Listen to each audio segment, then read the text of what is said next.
আসসালামু আলাইকুম সুপ্রিয় নবম শ্রেণীর শিক্ষার্থী বন্ধুরা, আগামীকাল তোমাদের ইসলাম শিক্ষা নবম শ্রেণীর জন্য শিক্ষার্থীদের নির্দেশিকা একদম শতভাগ কমন, যেটা আর কি অনেক ফেক টেক বের হয়েছে সেটা বাদ দিয়ে যেটা কমন সেটা পড়ো।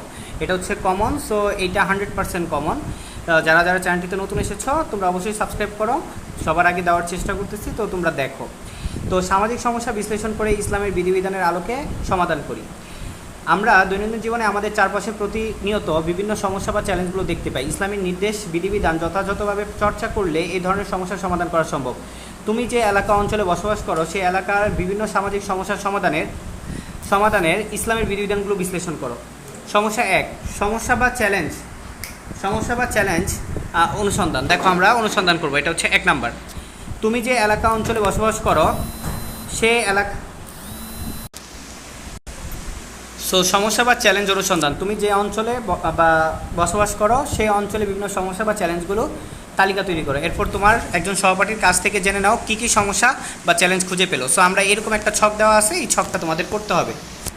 তো যারা যারা আরটিএইচে প্রথম এসেছো তারা অবশ্যই চ্যানেলটিকে সাবস্ক্রাইব করে পাশে থাকা বেল আইকনটি বাজিয়ে দাও। সবার আগে আমরা তোমাদেরকে প্রশ্ন প্রোভাইড করি।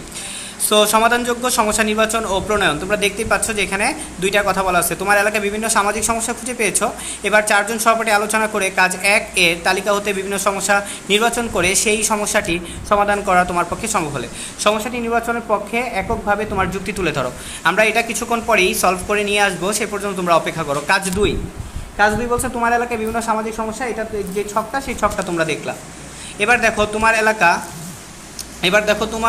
এরপর তোমার 4 জন সহপাঠী আলোচনা করে নির্বাচিত সমস্যাটি সমাধান করো। দেখো এটা এখানে দেখি। তো 4 জন আমরা কি কি আলোচনা করব দেখো।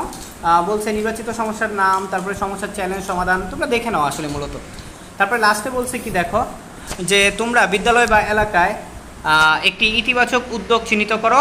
ইসলামের নির্দেশনা, বিধিবিধান ও রীতিনীতি ইত্যাদির আলোকে ইতিবাচক উদ্যোগ গ্রহণের কারণ ও ফলাফল বিশ্লেষণ করে একটি প্রতিবেদন তৈরি করো।